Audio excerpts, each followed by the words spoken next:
Why? What? My broadcast, sure.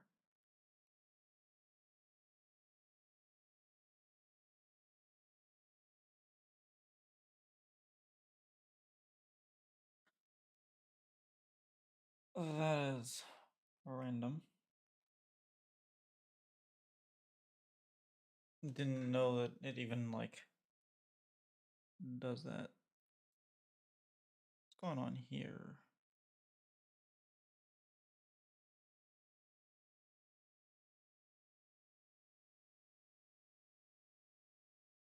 What the hell just happened? 12 missed calls? Sure.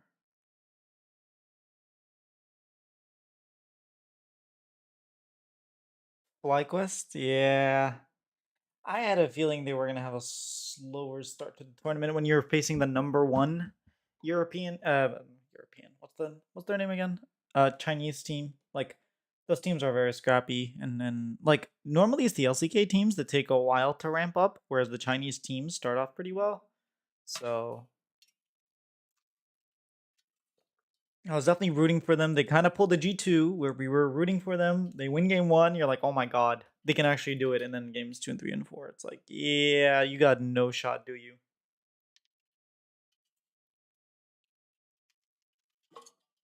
Man, I'm thirsty all of a sudden.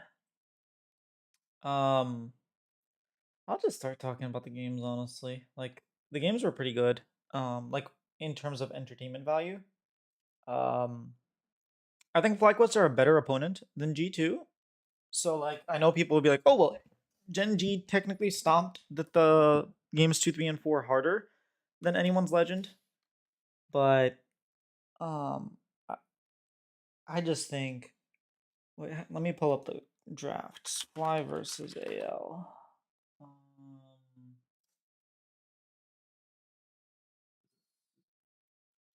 Yeah.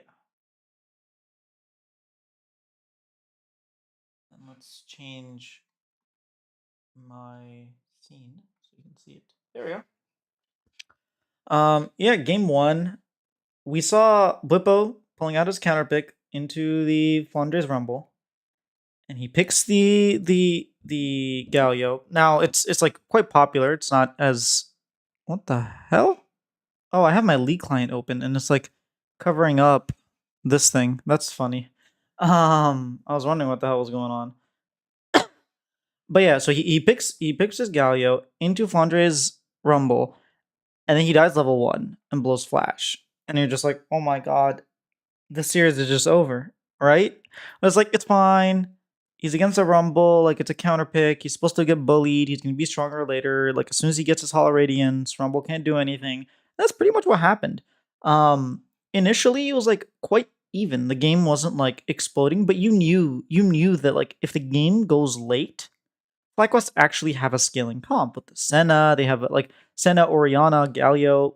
I mean, Rumble does a lot of problems for the Senna, but Senna has ult, Galio has ulti. Like you can see that FlyQuest have a good late game comp.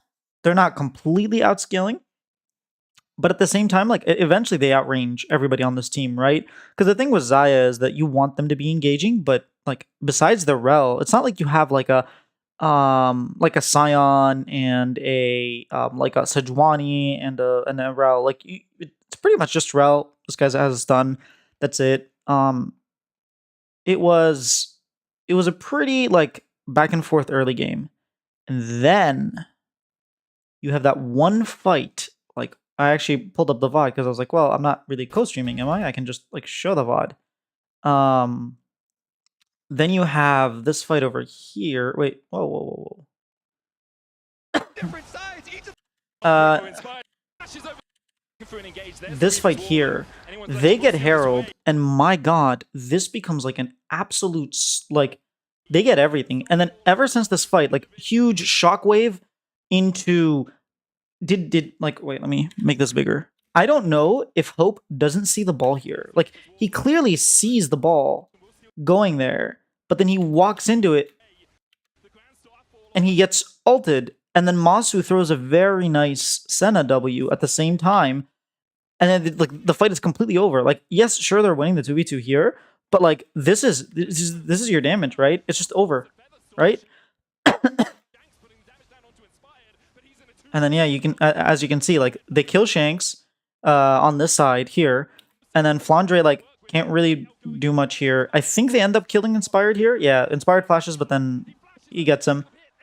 And ever since this fight, not like Flandre dies like off camera over here, and then ever since this fight, they're gonna kill him. They just win every single fight. They win every single fight. There's like an Otacon fight.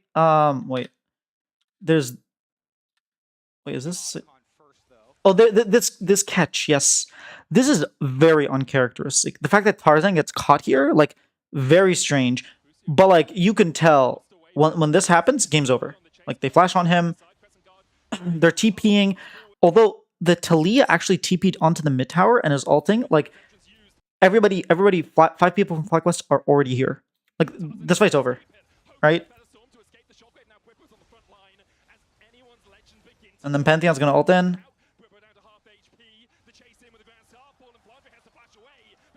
And then FlyQuest don't lose a single fight after this. They get everything. They get Hope's flash. Hope doesn't have ult anyways. They get the kills. You start believing. I think they even kill Shanks here. Yeah, they... Bwipo goes top. I don't know why it's loading. They kill... Yeah, Bwipo's gonna go top. He's gonna TP top and get the tower. They kill Shanks. Everything is going their way. They win game 1, and you're like, oh my god. It's happening. It's happening, guys. It's happening. You can even hear the casters. Like, wait. I actually want to hear the ending call. Because it was like, oh my god, they did it. I don't know why it's taking so long to load. What's going on? Oh, it's because the live just ended, so it's like doing the thing. Wait, did I? Yeah. Like the... Oops. What a draft. They're going to take number 1. Here in Vancouver on home turf, in front of friends and family, FlyQuest come out fighting 1-0 NA. FlyQuest come out fighting 1-0 NA. Okay, we believe. We like this is Moss's mom, by the way. Like just cheering. I'm pretty sure that's his mom. Maybe it's not. Maybe I'm stupid. And then you get hope, and then you go into game 2, and all hope is lost. You're like they first pick the rise. You're like, all right, we're gonna take these two, right? We're gonna take these two. The Victor, the Inspired on Vi. Inspired is like the best Vi in NA, and then they pick Trundle. Completely destroys the Inspired Vi, right? In isolation. Obviously, you like this because you can lock down pretty much anybody, right? On this comp. So Vi does have a lot of value. And then Flandre picks Yorick, and Yorick is like Flandre's specialty. He's the one that made Yorick like popular. And Bwipo counterpicks with the Mord. Now, a lot of people I saw flaming him for what he did. He missed his W. It's not that he's completely trolling, right? This isn't like complete troll. He just misses, or I guess it gets dodged. I don't know, whatever you want to call it. But like, he dodges the W level. Like here, dude, why is it doing this? He actually just gets outplayed, right? With flash. Like, look, dude, stop doing that. I don't know why he keeps doing that. Okay. So he has his passive. He's level 2. This guy's level 1. He just has to hit his E and his Q. He misses both. He misses both his E and his Q. Hypothetically, he probably plays this in A 100 times. He wins this. Flandre does not get hit. Dude, stop doing that. He misses his E. He misses, like, Flandre completely outplays him. Didn't even flash. Right? Now watch. He's going to miss his Q. He hits the minion to get 2. Did Bwipo have Q? Wait, did he have Q? His Q is not up. It's not up. It's not up. Okay, he hits the minion and the Q is still not up. Okay. He uses Q as soon as it's up. He misses a Q as well. Flandre walks into him. It's over. He's just going to kill him. He's going to solo kill him. Yep. And then you're just like, okay, it's fine. It happened last time. The casters were even making a joke about this. But like, if you counterpick, you put your resources into Bwipo, and then he gets solo killed, and all of a sudden Flandre is accelerated past the point where Bwipo can really like dominate the matchup. You saw like it was still challenging Flandre was getting solo kill after solo kill, but like Whippo was like pushing Flandre to the extreme because it's just a good matchup, right? And Whippo probably knows how to play it better than Flandre does, but Flandre just has better mechanics. And like they just didn't have enough juice to actually do anything. Like the Callista Renata was like Trundle was always where he needed to be. And yes, Callista Renata is like, okay, you have a winning top lane, you have a winning bot lane. Like going back to the draft, you have a winning bot lane. In the Callista Renata, you have a winning top lane. Your mid is just going to clear waves right back and forth, and like scales just as well. Ideally, like whoever inspired goes on dies, but that wasn't happening. Trundle got very very strong. Hope got like put behind, sure, but it didn't matter because he just like stood far and they kept jumping on Hope, and Hope would die and Masa would get the kill, but then the rest of the team was just absolutely running them over. And it very clearly became obvious that these strategies would absolutely choke out North American teams, but they don't work against people of higher caliber, where like they are better at higher pressure situations at playing out these super tight lines. And then you go to game 3 and you're like, okay, it's 1-1. Inspired gets his Viego, the Viego into the TF as well. Shanks has a pop-off game on Azir. Like Shanks just stands and fights and gets that quadro kill. I know everybody's looking at that. Hope kind of trolled. I don't know what he was doing, flashing in so that he could die. Like Flandre did not have the best of games. Bwipo was playing really well. Maso was playing well. Busio like had very good engages. Quad was like trolling with some of his ults, but the other ults were like good. They were playing the map well. They were just very, very behind, and they weren't able to get inspired his resets. And when they did, it looked like they were coming back into the game. But then you just let Azir scale too much, and you weren't focusing the Azir. It's impossible. Like you every time they tried to dive the Azir would just use R, and then it's like, okay, well, inspired, you ulted my ult, so you're not pushed back, but you're the only one that can do that. Alistar can't stop it. TF can't stop it. Cho'Gath can't stop it. You're not killing me one on one. I have Hourglass, and then inspired basically has to take any other ult, but you can't get on Hope, right? Because Shanks is going to ult you away. Tarzan has his ult and his clone. Flandre is extremely tanky. Kael was like the one they were kind of going for, but at some point, like if you just use all your CC onto the support, like Hope and Shanks are just killing you.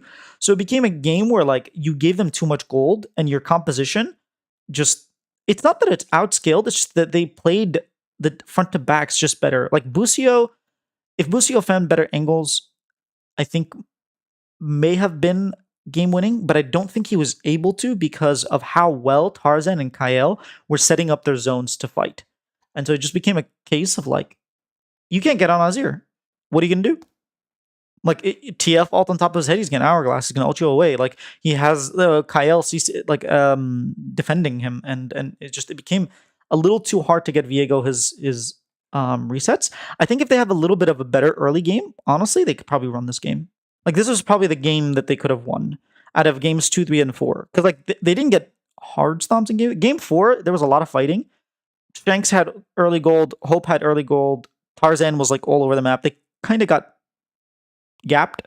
Yes, FlyQuest was fighting, but it was a case of like you're fighting to catch up, not you're fighting because you're fighting and the game is even and you're fighting in order to progress the game. It was you're fighting in order to come back, and at some point like you would get 1 kill, you would get 2 kills, but it was never enough. And like this game, like yes, I understand why you go this comp. Like I understand why, because you just don't fight the first 2 dragons. But they had the first 2 dragons. Like you just don't fight early with this comp. But then you go Lee Sin. Lee Sin is like relatively early game.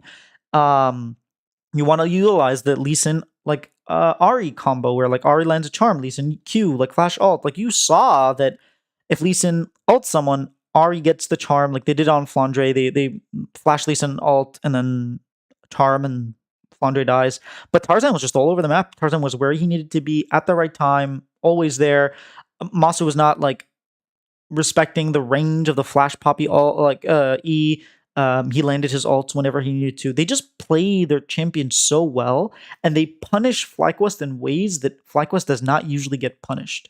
And I think that this is like a really good learning experience for them, where they're like going to go into their next matchup, and they're going to be a lot more disciplined of like what champions that they pick and where they use their points of power, because it really was the case of like you could get away with this in in an A, but you're not getting away with this internationally against the number one team in China, right? And I think they're going to take those lessons. They're going to be scrimming the next couple days, and they're going to play. Wait, when do they play? Okay, wait, let's look. These two games. Okay, these two games are happening tomorrow. That's Thursday, right? Friday, I think is these two games, or is Friday these two games? Let's find out. Okay. Oh, it doesn't even say. Wait, what? Okay, we know what tomorrow's games are, but then oh wait, it's tomorrow already. So today, even though it says they're not scheduled, that today's games, yeah, it doesn't. I don't know which games are played when. I wish they put dates on these things.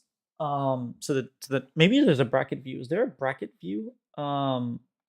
Leagues, MSI, and then instead of today, is there a way to see like events? Split one, first in MSI. There we go. Okay. Is there a way to see the dates of the games? Um, mm, no. Okay, I can't see. That's fine. Well, I guess I didn't want to know when they were playing. Um, but yeah, I think ideally they play like if you just look. Wait, let's go back. There's a break here, right? So they're gonna play. There we go. So later today, these two play, and then I'm assuming the lower bracket probably plays first. So maybe these two play first, and then or maybe it's one upper bracket, one lower bracket, and then one upper bracket, one lower bracket, something like that. Um, and then that's gonna be Friday. Then Saturday, there's another two games. Dang, is it maybe 1-2? Maybe that's what it is. And then going in 1, 2, 3, 4. That leaves us with 4, right? That leaves us Monday, Tuesday, Wednesday, Thursday, Friday, Saturday. What? Am I tripping? I'm sad. Yeah, I know. I think I'm tripping. Okay. There's 1, 2, 3, 4, 5, 6, 7, 8, 9, 10, 11, 12 best of fives left. 1, 2, 3, 4, 1, 2, 3, 4, 5, 6, 7, 8, 9, 10, 11, 12. Yeah, okay. I just can't count. Yeah, I'm not sure when G2 when this is being played, if it's being played tomorrow, like 2 days from now, or not, but I think FlyQuest won't make the same mistakes. Like they will take those learnings and they will improve. That's one thing we can kind of rely on with FlyQuest, that they will improve. They will take the learnings that they get from against playing a team like AL, the punishments that they will. Swap Masu for 2019 double lift draft wise, they win that series. Ziga join. Jin. Oh, I don't know that. I don't like 2019 double lift. I mean, sure, that's like one of the best performers, but I don't think. I think maybe lane wise, they would have done a little bit better in lane for sure, right? I think they got solo killed. No, wait, which game did they get solo killed? I think it was this game. Yeah, this game, Masu got was it Masu that got solo killed or was it the Nautilus? I think it was this one because he on his zigs he pressed W, pushed Leona on the other way. He wanted to do the opposite. Kaisa Jinx, they win. I don't know that they. The thing is, Double Lift had to have everything being played around him, and like the meta is not playing around the AD carry, but Inspired is very good at playing around AD carries. Like remember when he played with Danny, right? There was like Danny will carry you in team fights. This is just a very FlyQuest play a very different game. I don't know. I felt like they were just outclassed. I think even if you have 2019 double lift, like I think Kael and Tarzan together they played better than Busio and Inspired. So I don't think it. Yeah, I don't think it.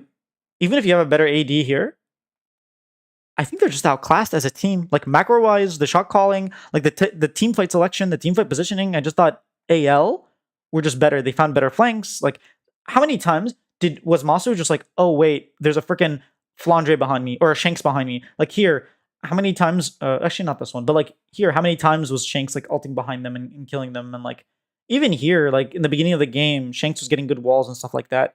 Inspired deserved to win that Lee Sin game. Danny ran Jinx against my TL, bro. I don't know. that Inspired deserved to win this Lee Sin game. He got a lot of the kills. He was very active. But I think Tarzan had a better game than Inspired. I think Tarzan was always wherever Inspired wanted to be. Like throughout the games, like even the Vi game where like he goes bot and he ults the Corki, like Tarzan was there to get 2 kills back.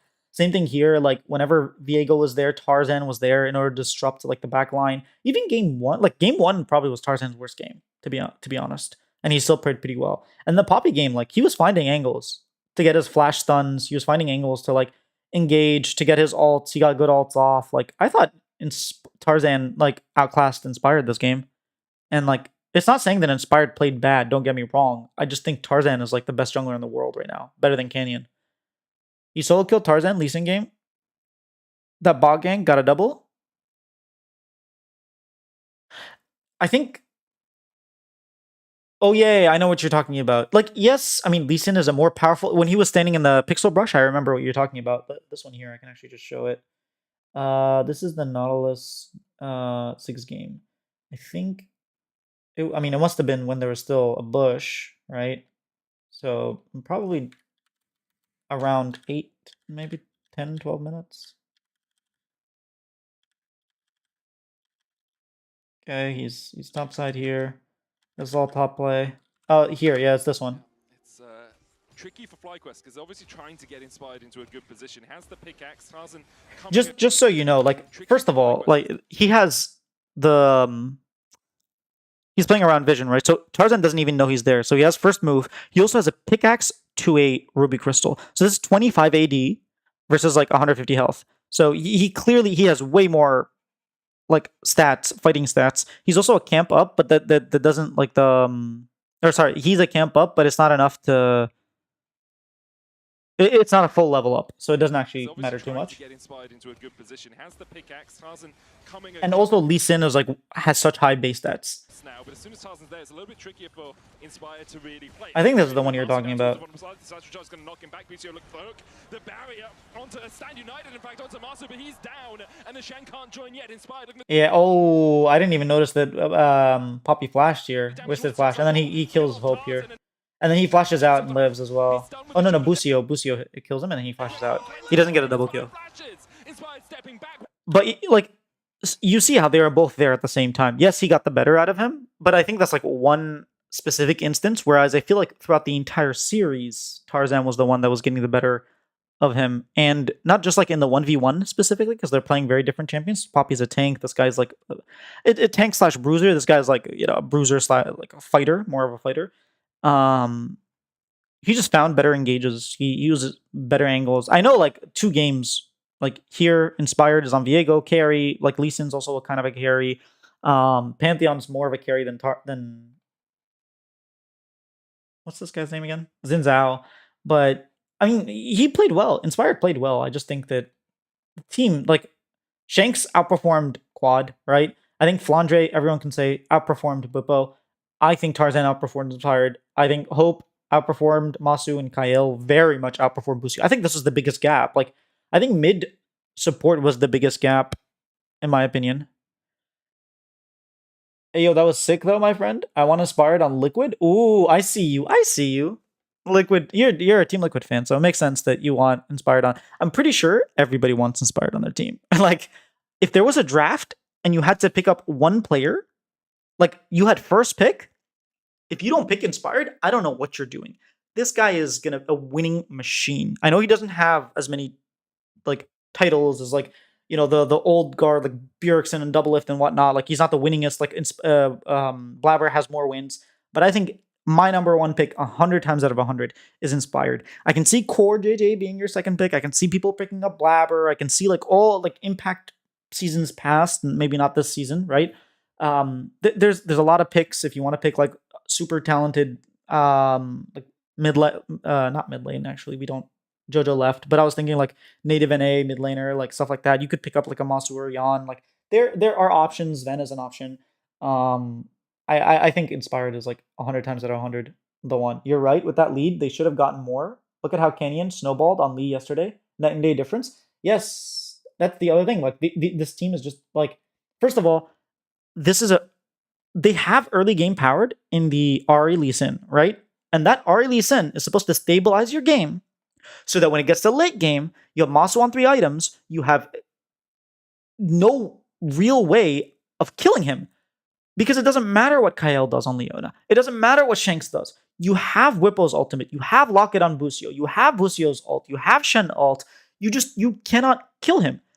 Unless you give like the absolute giga like ultimate, like just straight up Masu's by himself, right? Then obviously. But like as a 5v5, you can't use all of your resources because then Quad's gonna kill everybody, right? Quad Inspired and Whipple are just gonna kill everybody. But they were not nearly as clean as moving around the map. They were read like a book by Tarzan, and they just like got outplayed. And I think like that's fine. AL's just a better team. Like they're the number 1 seed from China. It's not uncommon for a team to be worse than the number 1 North American team to be worse than the number 1 team from China. Do I think this changes my predictions? I don't think so. I still think GENG loses to AL. I think I've seen enough from AL that I think they can win. I think they'll be cleaner, for sure. And I think GENG will win the rematch because the later on you go into the tournament, the better like GENG is going to be. The better Korean teams usually are. They're usually slow at like picking up the game. But I can see GENG winning. Like I wouldn't be surprised. I still think FlyQuest showed a much better performance than G2. I think they play better. I think they have better ideas of what they want to do. Whenever they're playing, you can tell that they're playing as a team, even if the call is bad.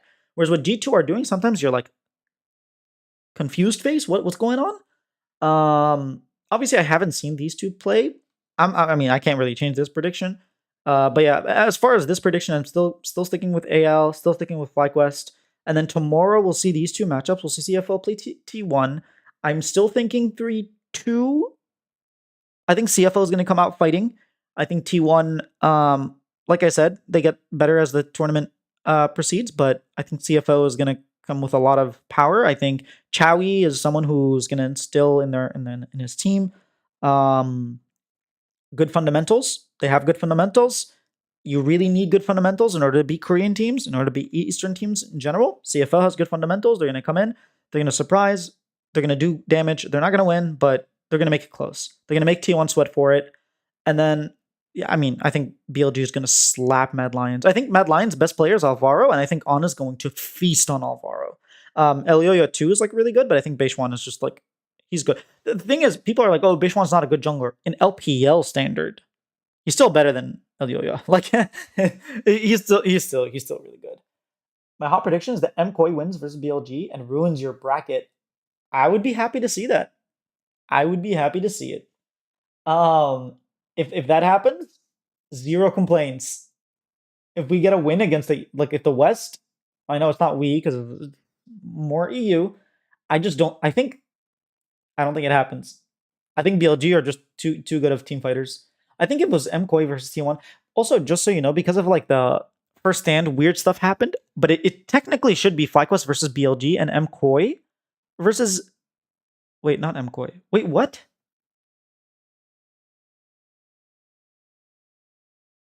No, wait. Something is wrong here. No. This is right. It should be FlyQuest versus T1. Sorry, it should be FlyQuest versus T1 and CFO versus AL. But because NA didn't make it out of, because Team Liquid did what they did, yeah, we end up having to play the LPL first seed instead of LCK 2 seed. Oh well. Would it make a difference? I think so. I actually think FlyQuest have a chance of beating T1, and they didn't have a chance of beating AL. And I really think that Team Liquid kind of screwed us over. But it's okay. You have to play what you have to play, right? If you want to win the tournament, you got to beat everybody. But yeah, I would be down for that, dude. But that means BLG, dude. BLG would have to win 1, 2, 3, 4 best of 5s in a row to make it to the finals. Imagine losing and then going all the way and winning. That would be crazy. I mean, if one team could do it, I think it's BLG. But yeah, as of right now, I think I'm technically in first place, right? Because I got both right. Plans, I got this wrong. I switched up the order, but I did get these two right. Oh, it says perfect. Oh, I guess it didn't matter third and fourth. They didn't care because I got these wrong. I literally had. Oh, this is no, never mind. How do you check, like, how am I top 25%? I should be top one, right? I should, like, I got everything right. LPL second seed being the world finalist, and LCK2 being reigning MSI, reigning 2 is crazy. Yeah. We beat Europe again, though. KC Fnatic, at least we win versus those being on toast people. Yeah. I mean, we did beat them. You're not wrong. We beat them every single time we play. We beat them. We haven't lost to them since 2022, where we went 1-1 against them, or 2-2 technically, because we C9 beat FlyQuest and FlyQuest beat C9, and then G2 beat EG and EG beat G2. So they went 1-1. So we went 2-2 at Worlds. At MSI in 2022, we lost 7 games in a row to G2, but yeah, we don't talk about 2022. Since 2023, we haven't lost to them. Yeah, we beat them every single time. Oh, okay. At EWC, FlyQuest went 1-2 versus G2. So technically we did lose to them last year, but I'm not counting EWC. I don't know why I'm top 25% and not like rank 1, because I got both of these right, and I got both of these. This is like perfect, right? I got a perfect 70 score. So I'm at 80 out of, I'm 70 out of 70 here, and I'm 10 out of 270. Everybody in the world is 10 out of 270. So like all the people that got it right. So I don't know. Kind of weird, but okay. Yeah, I think my predictions stay the same for now. We'll see tomorrow what these two happen. I think the press conference should be over now, so I'm gonna go ahead, take a look at them, and hopefully upload them. If not, I'll wait until the press conferences are done, and then I'll upload them. That's all I had. Thank you guys for watching. Tomorrow's games are gonna be cool. I'm looking forward to having 2 best of 5s in one day. Dude, that's just so much league. Imagine 10 games tomorrow. Oof, I can see it. I can see both games going like all 5. That means I have to start working really early, actually. That's not a good thing. Tomorrow's a work day. Oh crap. At least Friday I'm off, right, for 4th of July, but tomorrow is a work day. I need to finish my work really, really early. All right, I guess I'm not going to the gym tomorrow. Peace. Yeah, I'm excited too. I'm excited to see Doran like play. I'm excited to see BLG versus MKOI. Like, it's just such fun matchups. We went on the 4th of July buff. Come on, FlyQuest have to win. They have to win. All right, peace, guys. See you later, TFG.